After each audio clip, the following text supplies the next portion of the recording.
ফেসবুকে আলাপ হয়েছে, 2 বছর যাবত আমাদের পরিচয়, কথাবার্তা হয়েছে। আমাকে বাড়িতে ডাকতো, আমি গার্মেন্টসে যেহেতু চাকরি করি, আমি বাড়িতে আসতাম। কি আপনাদের কোনো শারীরিক সম্পর্ক হয়েছে? হ্যাঁ, সেটা শারীরিক তো বোঝা সম্পর্ক যাচ্ছে হয়ে।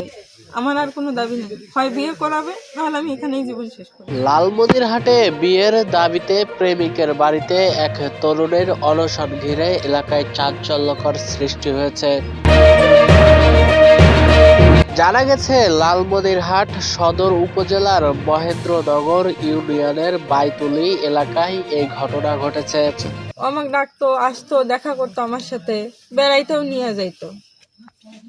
তারপর সে ঢাকা গেছে গত ডিসেম্বরের 12 তারিখে, ঢাকায় গেছে চাকরির জন্য। আমাকে বলি গেছে যে আমি ঢাকায় আসছি, আসো আমার সাথে দেখা করো। আমি দেখাও করছি তার সাথে।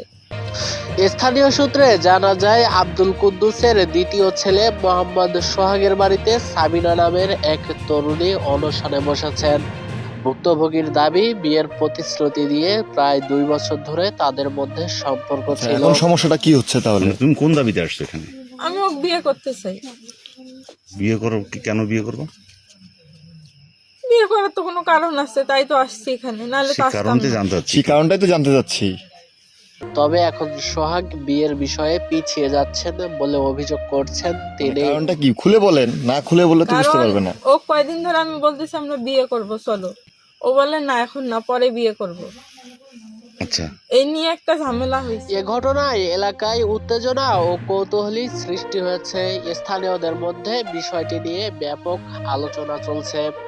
সাবিনা জানান, বর্তমানে তিনি নিরাপত্তাহীনতায় ভুগছেন এবং প্রশাসনের সহযোগিতা পাননি বলেও অভিযোগ আমার আর করেছেন। কোনো দাবি নেই, হয় বিয়ে করাবে, নাহলে আমি এখানেই জীবন শেষ করে দেব।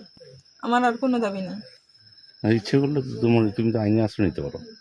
আমি ওকে বিয়ে করতে চাই, আমি আইনের আশ্রয়ে যাবো কে? আমি ওকে চাই বিদায় তো এখানে আসছি।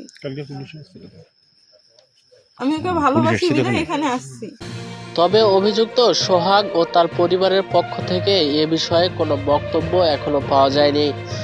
এখন অনেকের প্রশ্ন থেকেই যাচ্ছে, প্রেমের পরিণতি কি বিয়েতে করবে নাকি এখানেই আর শেষ? ও আমাকে 21 তারিখ সারা রাত আমরা একসাথে ছিলাম। আমাকে বলছে যে শোনো, তুমি এখানে থাকো, কোথাও যাইও না, ওইখানে গেলে আবার গ্যামজাম হবে। সর্বশেষ আপডেট পেতে আমাদের সঙ্গেই থাকুন। আতিক আহমেদ, CNT বাংলা।